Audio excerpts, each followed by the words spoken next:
Anointing identifies with true prophet, helps you to prophesy with prophet, even if you are not a prophet. Let's read it. Let's read it.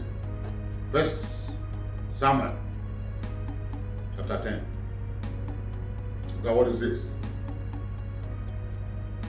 And the Spirit of the Lord will come upon thee, and thou shalt prophesy with them, and thou shalt be turned into another man. Okay? You must be part and parcel of the men of God. You have to give your life to Christ. Yes. You have to be part of it. The same standard with the prophets. The standard that God has created for the prophet is not different from the standard that He has created for another person. If you want to make heaven, it's the same salvation that is taking you to heaven, and it's the same time that will take the bishop to heaven, and the pope to heaven, and anybody. It's the same. You must be born again. You must be born again. Except the man be born again, he cannot see the kingdom of God. You cannot enter the kingdom of heaven with title. Bishop, reverend, whatever name, or pope, this and that. No. You must be born again. You must, that is what we call identity. You must identify with Jesus and His standard. Okay? You cannot be saying, I am this thing, and you are living in sin. No. Even your own judgment will be more. So you can see here, He said, look, and the Spirit of God, the Spirit of the Lord will come upon thee, and thou shalt prophesy with them. You must pray with them. Don't reach a level where God has given you a vision and you are now fulfilling associating. You say, let those boys go and pray. Oh, I'm not a Jew. I cannot be praying with all those small boys. No. All those guys, no. I have my own standard. I have my level. They are not my contemporary. They are not my standard and all those things. You are making the greatest mistake. You must humble yourself. Humility is what will help you to get your vision fulfilled. What of Jesus Christ? He came all the way from heaven and be born of a woman, incarnated, and walk among men. Okay? Transform people's life. He identified with us. You must identify with men of God, people that fear God, people that can pray. You yourself must pray. Not that go and pray for me and be paying for prayer. You'll be praying or hire some people to be praying for you. You don't have time. Then you'll be drinking, you'll be eating, you'll be enjoying, you'll be doing all this stuff.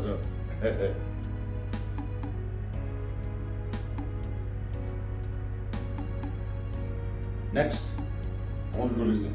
Anointing changes your heart, your attitude, character, and behavior. Okay? Look at what it is. Verse 9. Let's go quickly to verse 9 because of time. And it was so that when he had turned his back to go from Samuel, God gave him another heart. And all those signs came to pass that day. All those signs. Listen to me.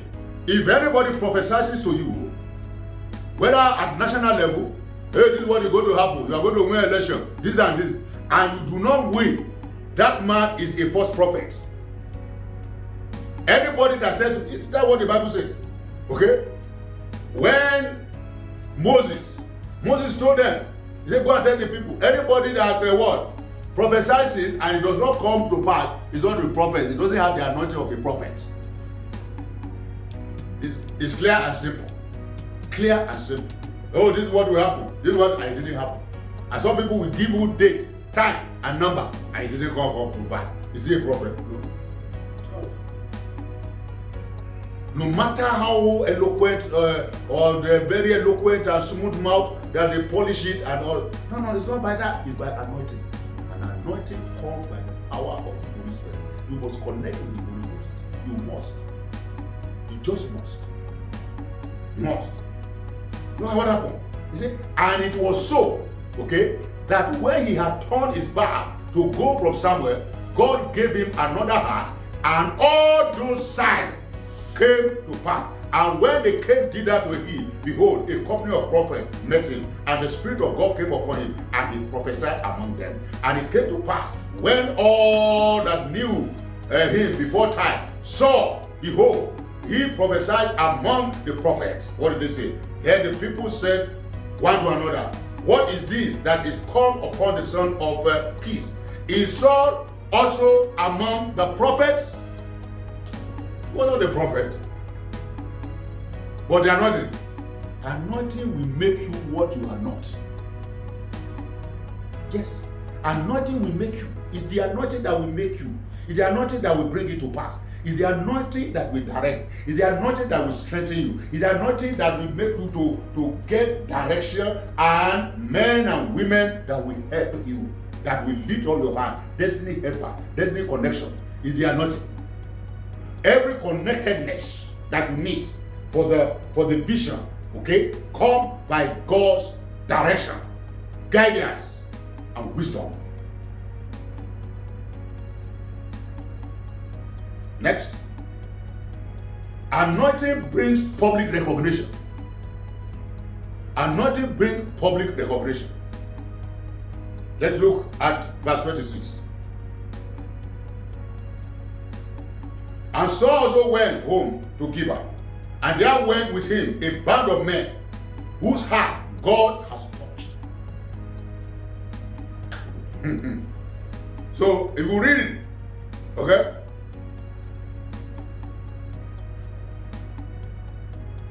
Okay, what is this? If you read it, in fact, they started to say, who said that Saul should not reign over us? Who is going to, after they have gone to the war and he defeated? They said, no, he must come and reign. He's our king now, because some people didn't want him initially. But when the anointing came upon him and he started to perform, what happened? Attraction. Anointing attracts people to you. Anointing attracts people to you. Look at it, verse 26. And Saul also went home to Gibeah, and there went with him a band of men whose heart God has touched. Who touched their hearts? I'm asking you. Who touched their heart? God. It's not you. So if somebody is working with you, I say, well, I'm no longer this, I'm going. Let him go. It was after Lot separated from Abraham that God started blessing Abraham, expanding him left and right. He saw another vision. Let me tell you, it was when King Uzziah died that Isaiah was able to see the vision of the Lord. You cannot run away from the anointing if you want God to help you, to guide you, to lead you, and then for you to make impact. Anointing enables you to enjoy God's presence and favor. You enjoy God's presence. You can see anointing drew people to Saul, attract people to Saul. Look at what the word of God said.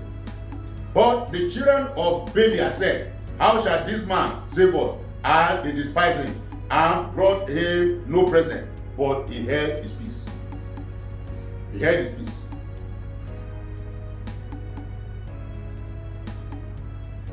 Can you see? Verse 15 of chapter 11. And all the people went to Gilgal, and there they made Saul king before the Lord in Gilgal.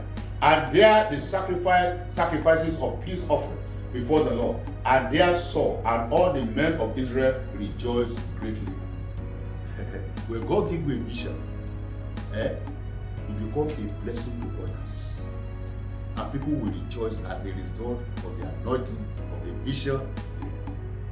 If you are a businessman, you have started small. As a result of the vision, what will happen? You start to employ one person, 2 people, 3, 4, 5, 6, 7, and they'll be feeding their family. You are now useful to them. You are now a blessing to them. That's what it does. That's why you need vision. Say, where there's no vision, the people perish. It's not only you that will perish. Other people that ought to benefit from your life, they will also perish. Anointing enables you to enjoy God's presence and favor. And not only that, let's look at 1 Samuel chapter 11, verse 11. And it was so on the morrow that Saul put the people in 3 companies, and they came into the midst of the host in the morning watch, and slew the Ammonites until the heat of the day. And it came to pass that they which remained were scattered, so that two of them were not left together. Look at what's happening. And the people said unto Samuel, who is he that said, shall Saul reign over us? Bring the men, that we may put them to death. Praise the Lord. The man now, the anointing started to do what? To use him to defeat the enemies. The enemies were already defeated. People that were troubling the children of Israel, they just found out that his leadership was skillful, was powerful, and then the enemies scattered and ran away. They said, hey, this is victory. And then the booty of the war came up. Okay? They became richer. They became greater. They were blessed. Okay? They were blessed. The people say, oh yeah, is there anybody that was talking that Saul was not reigning against you? We were going to kill him. But they said, look at it. And Saul said, there shall not a man be put to death this day. For today the Lord has wrought salvation in Israel. Can you see? Can you see? Anointing defeats your enemy. Anointing defeats your enemy. This is God. God of all grace. God of all grace. God of all grace. Finally, anointing breaks barriers. Anointing breaks barriers. There are so many barriers in our time. So many barriers. We have racial barrier. We have cultural barriers. We have self-imposed barriers. We have financial barriers. We have educational barriers. We have spiritual barrier. Witches and wizards are there to hinder you. Poverty barrier. Handicap barrier. Psychological barrier. And even physical barrier. Physical. In other words, what are barriers? They are things that will constitute what? Roadblocks for your vision. I can remember many years ago when Obama said he is going to campaign to become president of America. So people were laughing. They said, he's not a black man. How can a black man? One black man who was a friend to Clinton, he said, look, it's not the good time. It's not, America is not right for all this kind of thing. But the young man, something was born in him. Okay? And what happened? Obama broke political barriers and became the first black American president. He broke barriers. That's it. Visionaries are barrier breakers. And by the grace of God, you are going to break every barrier in your life in the mighty name of Jesus Christ.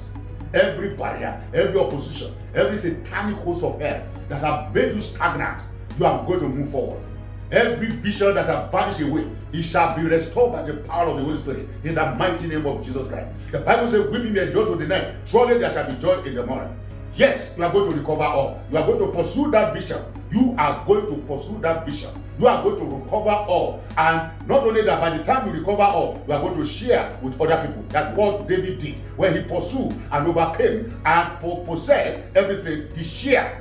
Okay? And the people that now go to the war front, he shared with them. Other kings and other people, his friend, he shared. And it was after he shared, he was made the king. He was in Hebron. He was ordained the truth. Any barrier. Let me tell you something. There's somebody called Allen Leron Lucky broke academic barriers to become the first black man to obtain a PhD from the University of Harvard in 1918. That time they wouldn't allow even black to go to the university that is so competent and so popular. What did he do? He said, well, I must get my PhD there. They troubled him and did everything, but at the end of the day, he was the first black in the history of mankind to get a PhD from Harvard University. He broke barrier by the reason of the anointing. But the vision was there. He was a man that feared God. Bessier Coleman became the first black civilian to become a licensed pilot in the United States of America. He said, no. As a black man, I fly plane and all this. He said, I'm going to be the first.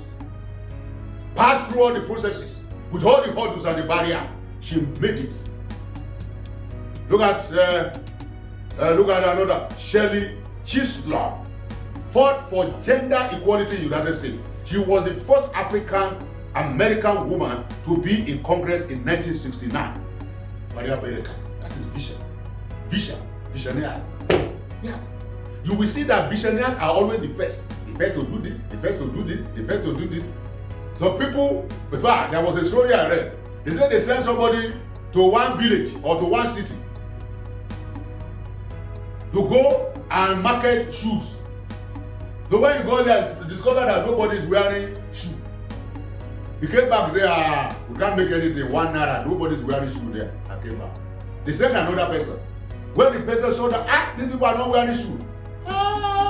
He saw it as an opportunity. And what happened? He was teaching them how to wear shoe. And the difference between wearing shoe and not and wearing shoe. From children, people have discovered that everything was moving, was better. All the thoughts that was entering their feet was no longer entering. And then it became a big market. So what you see is what you get. The vision you see is what you get. If you see a roadblock, you will get a roadblock. If you see red light, it's red light you will get. If you see yellow light, it's yellow light you will get. If you see green light, you will get green light, and then you move forward. Nothing comes easy when you have a vision.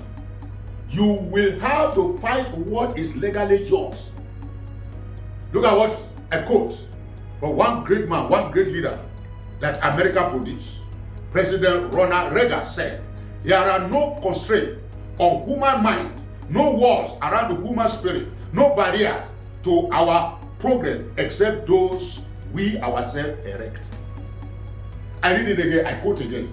Ronald Reagan once said, there are no constraints on the human mind, no walls around the human spirit, no barriers to our progress except those we ourselves erect. That's it. That's it. So, what are we supposed to do?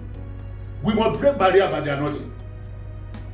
We must break the barrier. And how do we do? You must pray to God for direction and guidance and anointing for the work. Anytime, no matter whether it is singing in the choir, whether it's sweeping, you need anointing.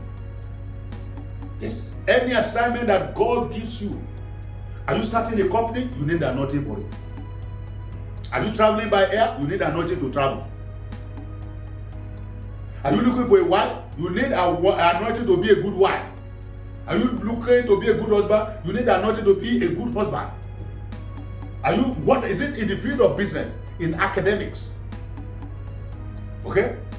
Anywhere, you need the anointing of the Holy Spirit. It's the Holy Spirit. That's why you need to be filled with the Holy Spirit. You need to be born again and filled with the Holy Spirit and be a tongue talker. A tongue talker. You need to speak, be filled with the power of the Holy Spirit. Okay? Why? When you do that, you will get God's guidance. Every limit will be broken. You'll be able to act in faith and in boldness. You become a positive thinking expert. That's what. And then you become a positive speaking expert. Sometimes when I'm counseling some people, sir, I want to do this and pray for me. Then I ask them, at times, I say, are you sure? She says, I'm sure. If I look at your eyes and the way you say you are sure, I just know that this prayer cannot work. You cannot, you are just, you just want to collect prayer for collecting sake. But when you tell you, are you sure? Sir, I'm very sure by the grace of God, it's possible. But with God, what is about? I know neither. Then we connect together.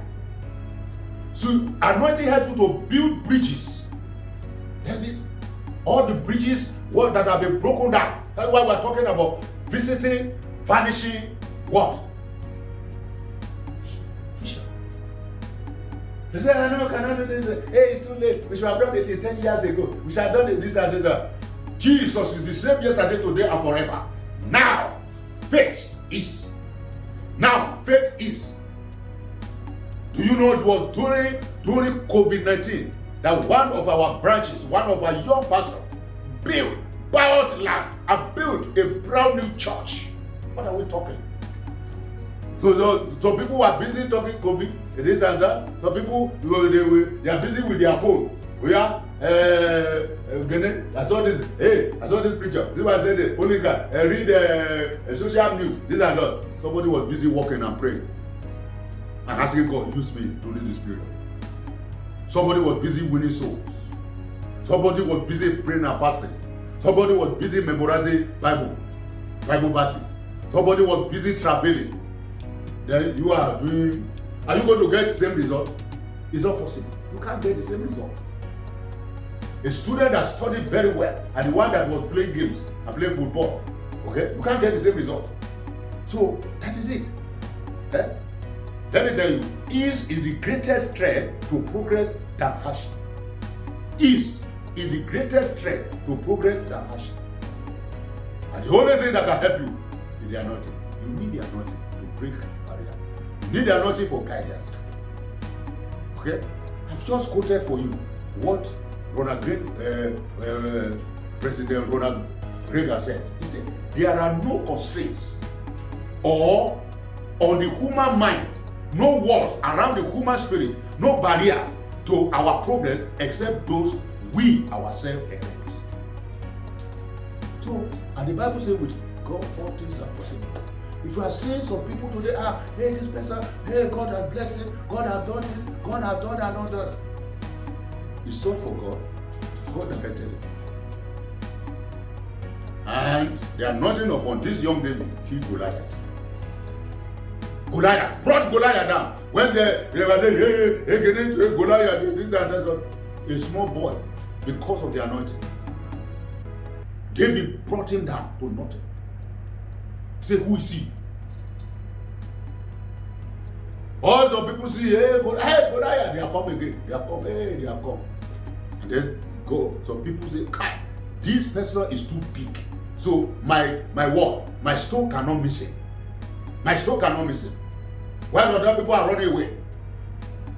So you need the anointing. But finally, let me tell you something. And I want you to note this, what I'm going to say. Don't ever forget. Don't ever forget. Anytime you ignore God, anytime you ignore God, anytime you ignore God, anytime you disobey God, the anointing will leave. The same Saul we are talking about, what happened? When he did not obey God, when God told him to go and destroy the Amalekite, and he spared the fat cows and the cattle, and brought Agag, the king of Amalekites, what happened?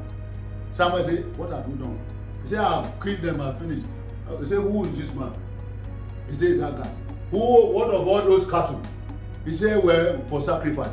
He said, God is not interested in all those sacrifices. What is interested is obedience. It's obedience. You need to obey God. And the moment you say God has rejected you. And what happened? The Bible says, as soon as God anointed David as a substitute, the Spirit of God led who? Saul. And then demon came and started troubling Saul.